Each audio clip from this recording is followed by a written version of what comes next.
Okay, so I'm here we go. So I'm back visiting London. So I thought I'd come along rather than doing the 4 a.m.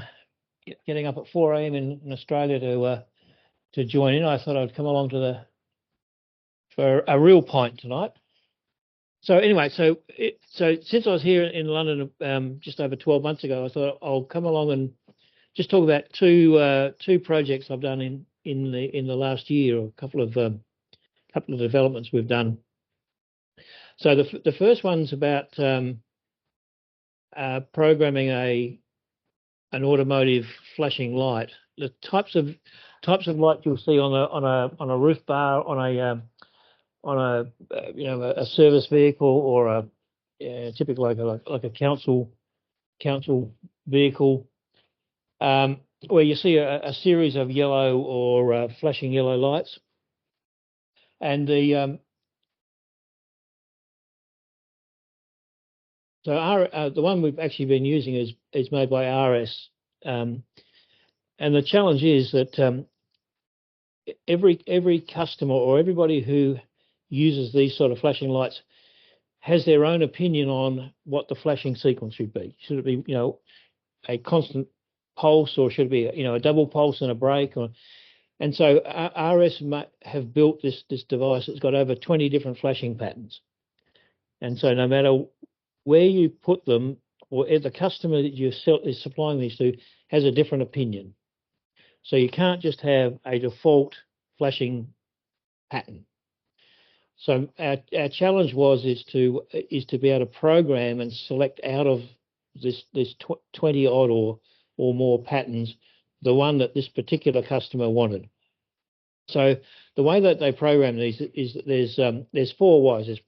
There's 24 or 12 to 24 volt. You work on a truck or a car, 0 volts, synchronizing lines. So when you've got multiple these lights on a light bar, you hook all the synchronizing lights to get the lines together, and the one will take the lead and the rest will follow. And then the fourth wire is a programming wire, and by pulling that low for just under a second, it'll step from program mode 1 to 2, and then you do it again to 2 to 3, and away you go. If you hold it down too long, it turns the light off, and you start again. And so my challenge was, we had about 1,000 of these lights to do, because there's about 1,000 vehicles underground in a mine in Australia. And it's just staggering the number of active vehicles in an underground mine. Anyway, so the challenge was, how do we actually make a programming device for this particular light? So a simple plastic box with a 3D printed top on it, that you actually take the light and invert it and face it downwards into the light. It's actually surprisingly bright, these lights. So if you're actually on a workbench with this thing running, it is it is very difficult to sit there and to watch it. So by inserting it in there, you actually get very little light out of it. Plug it in. There's a connector on the bottom. You plug it in, and you press the programming start. And so, what else would I use but a Pico? Simple to program in MicroPython. So simple output of the Pico drives a transistor that pulls the programming line low. But my problem was, I don't know where this light is in the sequence. It's somewhere in that group of 1 to 20, and I don't know how many times I need to pulse this programming line to get it to the one I want. But what we did find is that one of those modes, it turns the light off, and it's about program number 18 or something. The light is off. So the idea was, we would pulse the programming line until there was no light. And so looking back previously, in the middle of that 3D printed holder is a light dependent resistor. So fixed resistor, the LDR in series with it gives you a variable voltage output, feed that into an analog input into Pico, and from that I can tell whether the light is actually flashing into that mode or not. And so the idea was you step it forward, it's still flashing, step it again until you find it's not flashing. So you now know which mode you're in, because they're all the same in terms of the way they work. And so from that point, I knew how many steps I had to take, pulses, to get it to the mode that I was looking for. And this particular one, I needed to be in mode 5. So from about 18, you say, okay, I've got about 7 pulses to do. So that was a simple one. A simple bit of technology. The next thing really was here is I needed to be able to program it, then I needed to be able to test it. And then after I'd actually built a complete wiring loom for a vehicle, I could plug the wiring loom into a connector up the top and actually test the whole thing.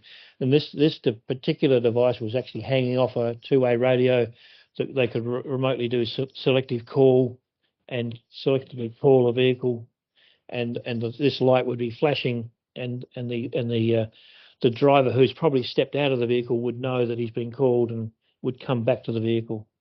So this was more about a production test set for different stages through the manufacturing process. So that was a fairly simple one, but so I thought they might just be interested how we'd use the Pico and a bit of MicroPython. The second project we did was with a Pi, and so the typical RFID tags that you see, little pendant ones, etc., don't work to this standard. They're normally working to ISO 14443, which are like credit card type style, very short range, and the purpose of short range is that you have to deliberately put it next to the reader to read the device, and it can't be falsely read. And from a credit card point of view, you can't have fraud in someone walking within a few meters of you and reading your card, your non-contact card. Whereas this device, this whole standard is quite the opposite. It's a proximity RFID, and one concept of that could be you put them on packaging in a supermarket, and you just wheel the trolley straight through the checkout, and it can read them all simultaneously. So you actually want, in this case, long range, and so this standard is designed to easily read a meter away from the reader, if not slightly more. Can simultaneously read multiple devices at the same time. It is working in the same frequency band as the other RFIDs in the terms of 13.56, and it also has a unique ID, which is a 64-bit code, which you can't change. The manufacturer has coded that in. The particular one I was using is a really small flat disc, about 50 mil diameter and about 2 mil thick. And I'll show you how we're using that. This particular one comes with a programmable memory of 896 bits. And under this standard, the way you program them is effectively 32 bits at a time. So they talk about blocks, and you have 4 8-bit bytes, and that forms a block. And so with this particular model where they've got 896, you're programming effectively 28 blocks. So you have to iterate around to program or read it. That is, to read the whole thing. You can read or write, a subset of that.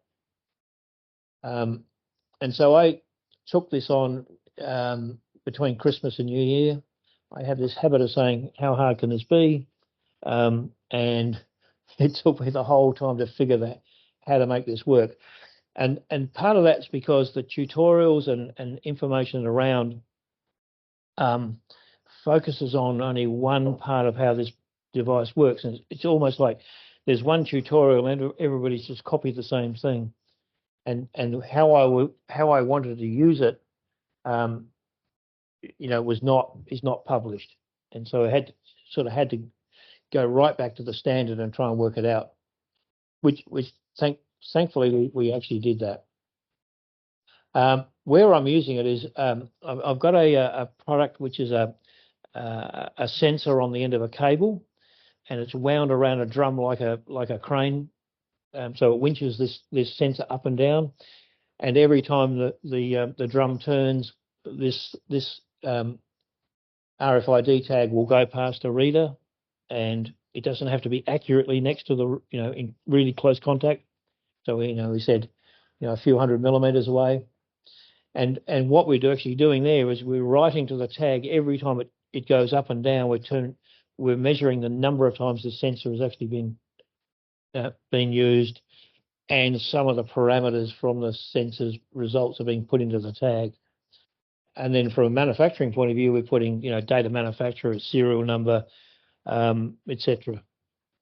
And so when it's installed, the PLC that's computer that's running the system actually knows, is it a new sensor? Is it the same one as I was using yesterday?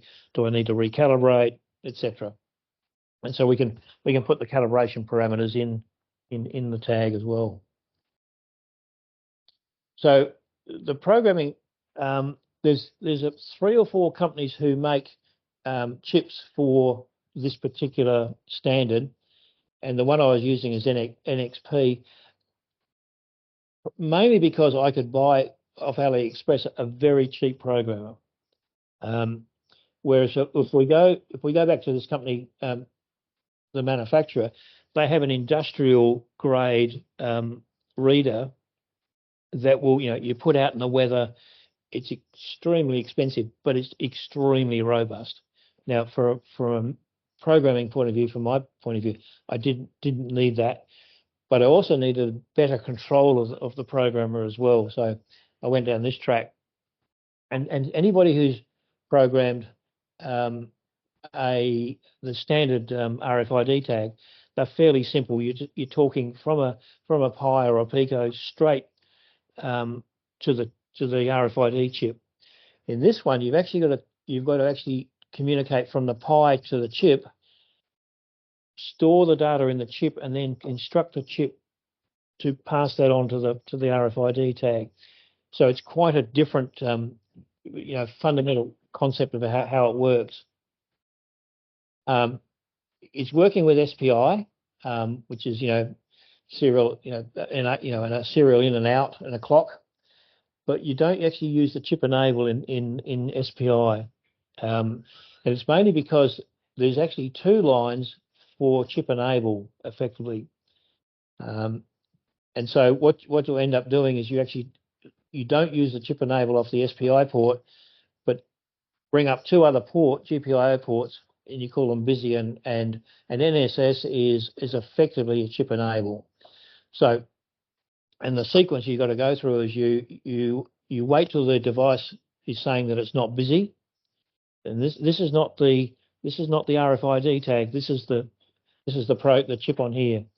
So the chip's saying, okay, I'm ready to accept something. You assert NSS low, which says I'm now going to write to you. You send the data, and then you go through this sequence where you handshake back between the chip and the Pi, and which of course a single chip enable under an SPI port won't do. And so it was doing that was the hardest thing to figure out exactly what you needed to do there. And it was really only reverse engineering some code I could find in Arduinos and other devices, which again was not necessarily well published. But you're working through this, you can get an idea. The other thing you've got to do is you've actually got to turn on. Well, the first thing you've got to do is actually tell this chip, because it's a universal chip, it'll work with a number of different standards. So first thing you've got to do is tell it, I want you to work to this standard.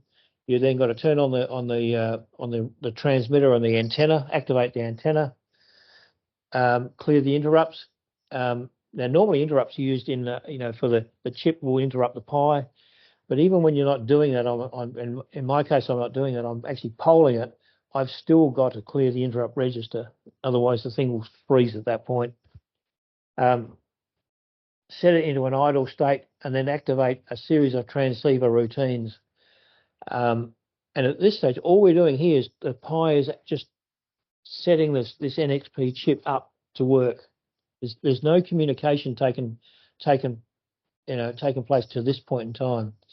And then you go through the process of actually sending it or receiving the 28 data blocks.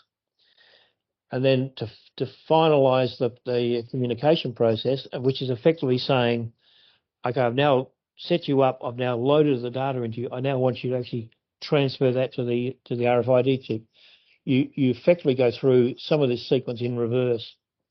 And in that sequence, it actually does the transfer. And the same as in either reading or writing. At this point, when you're reading or writing, you send it a slightly different command. It's either a read command or a write command. The other thing is, and this is the interesting thing about all the tutorials you can actually see, they focused on this. So there's a unique identifier in the chip, and so the sequencing is similar, except instead of sending it the read or write command, you actually send it I want you to read and read out the UID, which consists of, they always start as Z0, so they're 8 bytes or 16 hex. The manufacturer gives their own unique code, and then they allocate a sequential number after that. So these are genuinely unique, but all the online data, even from the chip manufacturers, focuses on this feature and not on, as previously, on how to make this work. And there's more complexity in here, and it was only by going through some of their examples. Now that NXP actually have an online, a GitHub, Git repository, and you can download it and compile it. They've done some improvements to it, but actually left out some of the definitions, and it actually won't compile. So, yeah, and I've actually been in communication with them to say, look, it's really great, but it doesn't actually work.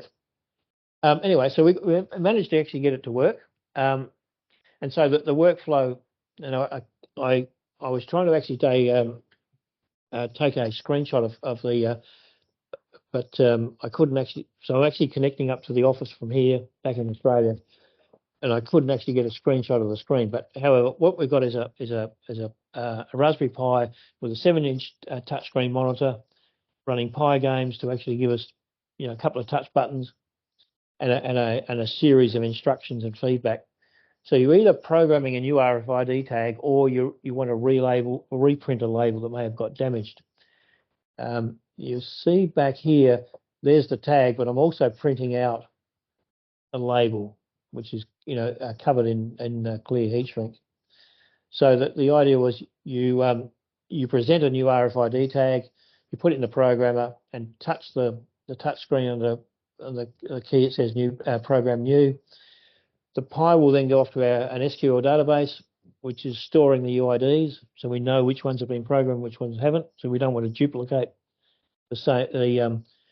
either both ways. You don't want to allocate the same thing twice, or vice versa, put in something you've not programmed. Check that it exists. If it doesn't, then you program it and print a label. But if it does, you say, hang on, there's an error here. This has already been, you've used this, you've allocated it already.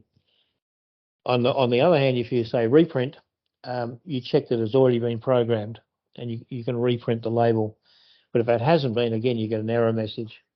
So the Pi, in terms of it's sitting there, it's got an Ethernet, or it's a Wi-Fi connection to an SQL database running on a separate server.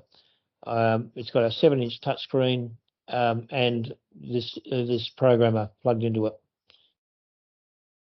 So that's a quick overview of the couple of things we've been doing, and no doubt in the next 12 months we'll do some other interesting projects. Anyway, I just thought that might be interesting, and maybe if anybody's uses either of these devices, feel free to make contact, and I can, if it's any help, I can share bits and pieces of what we did. What your application again? What's the purpose of RFID?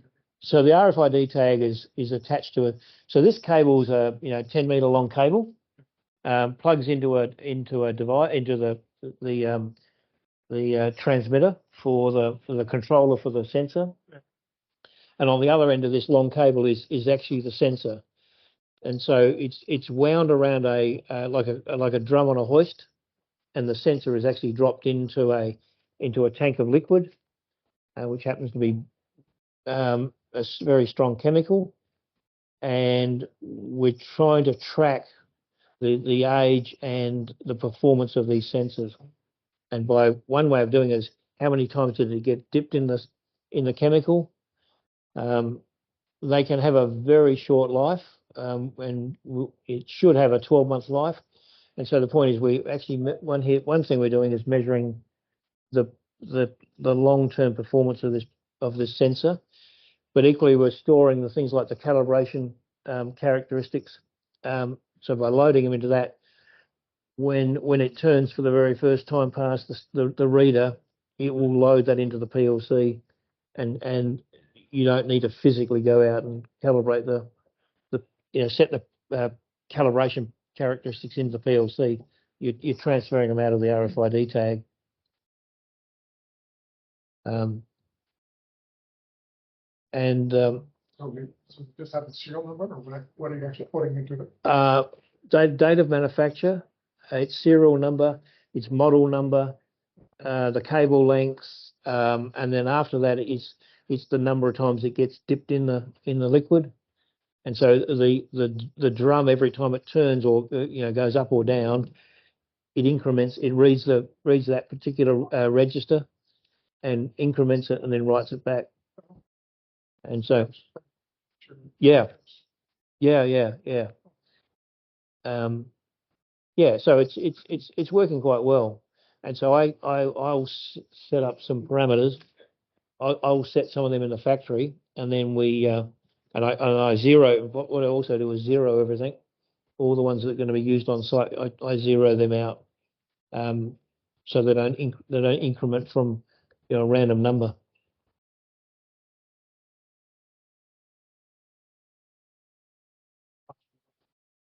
Oh no, they're two separate. So I'm a manufacturer, and so these are two separate. This one's in mineral processing, and the first one is in vehicles in underground mines. So they're quite. So you're manufacturing stuff, and these companies come to you and say, "We need to build this." Yeah. And so they always come with a challenge like, "Oh yeah, but I'd like you to add this." Oh, it can't be all that hard. How hard can that be? Use the Pico in this museum, but do you use the SP32 for some of your projects? I prefer using MicroPython. The things like the Pico are blindingly fast for what we're doing, and MicroPython it makes it much easier to program. I don't need an SDK. I can just do it. Yeah. Well, I suppose I'm finding the Pico is quite easy to use. I've got ESP32. Yeah.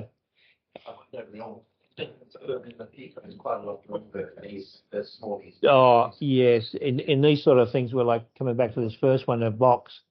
I've got plenty of space. What I tend to do is for these sort of jobs, I make PCBs.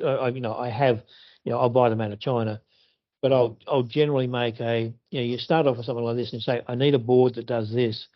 I tend to make it a more universal board, thinking that in the future I need spare IOs, etc. So, and if you look back at the presentation I gave, this time last year, it was again a Pico that I was bringing out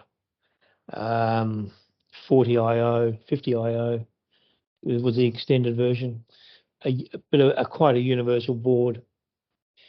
And so what it means is you start off with doing something like this, but the next thing you do, it's the same board will work. So I tend to. I've got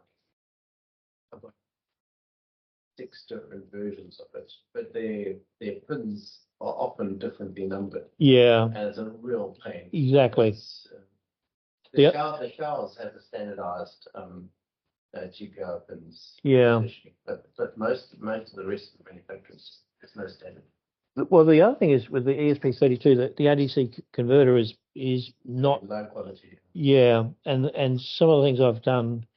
You can go I2C on the ESP32. Yeah, but it's another thing you got to hang on there, and just whereas the Pico, the ADC is really good or good enough for what I do. It's all self-contained. So there's lots of ways to do the same thing. I talk about you line up 10 engineers in a row and you get 10 different answers, and they're all. Yeah. So I've just tended to stick with that, and so anyway, that was two things we've been doing in the last 12 months. So anyway, I thought that might be of interest to you. How long did this start taking the program? It sounded like I had to go around the houses to figure out the program. Well, the typical thing that happens with a lot of customers is you start off with the brief saying one thing, and then by the end of it, that's not quite what I meant.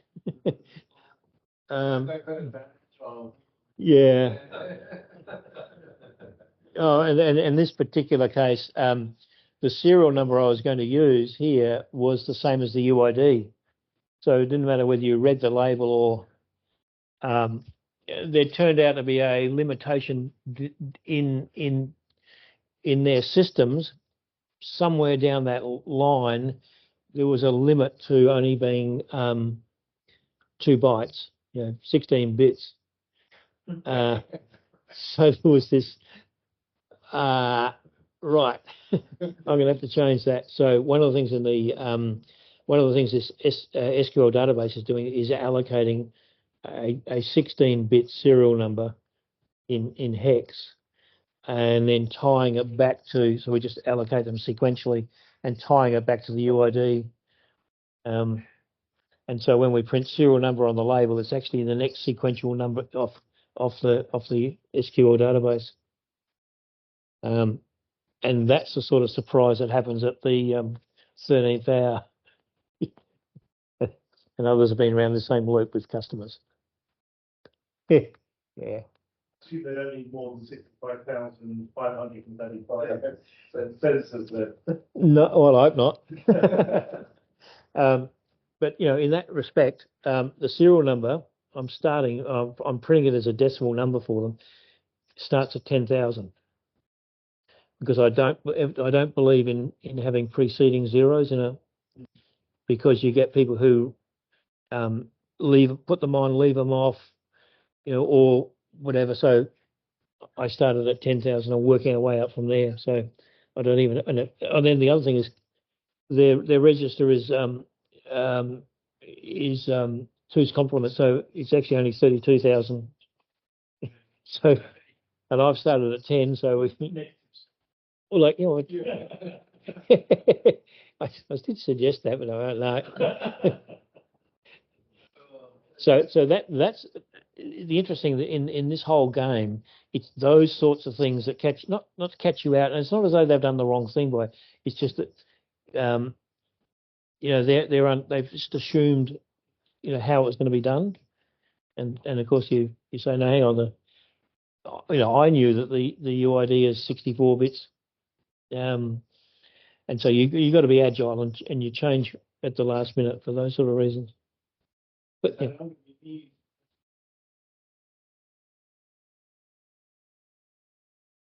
terribly strong opinions about how the diggers and loaders twinkle. Oh yeah. Oh no. That's not. A personalisation search. So. There's my truck. Yeah, there's that coming. Oh. Oh no. Oh no. So no. Part of it is there is. You can say, I can list this thing to you, and you can go and change from one to the next. So rather than putting codes on, thumb wheel switches and all that, so they can dial them up, it'll be sent to them programmed. But when I started looking at this, I mean, why would you worry about so many? And you go on some online forums. Oh well, and this is a global issue. Yeah, was this going to be a factory or in the mine that you're obviously got a market for in the mine? Well, the mine's quite a grubby place. So what do you do about connectors in grubby places? You put them in a box and seal them up. But this is going inside the vehicle. So if they get that full of water or something, there's bigger problems.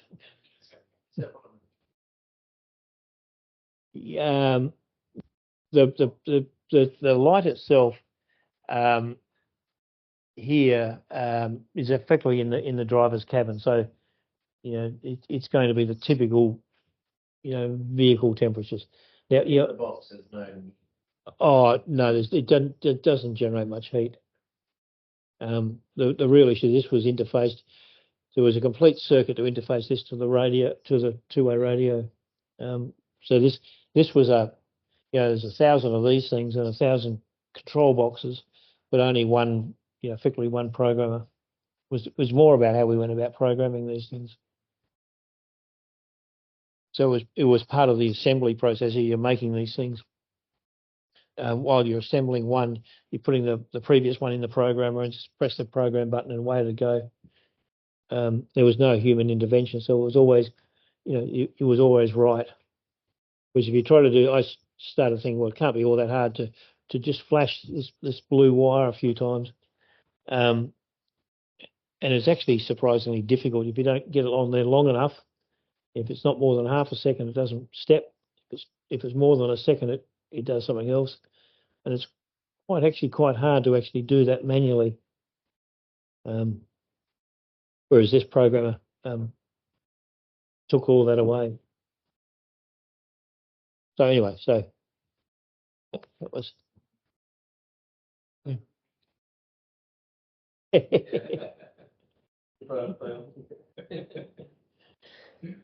Yeah. So anyway, yeah. Yeah. Right. And this time next year we might have something Questions bizarre. online?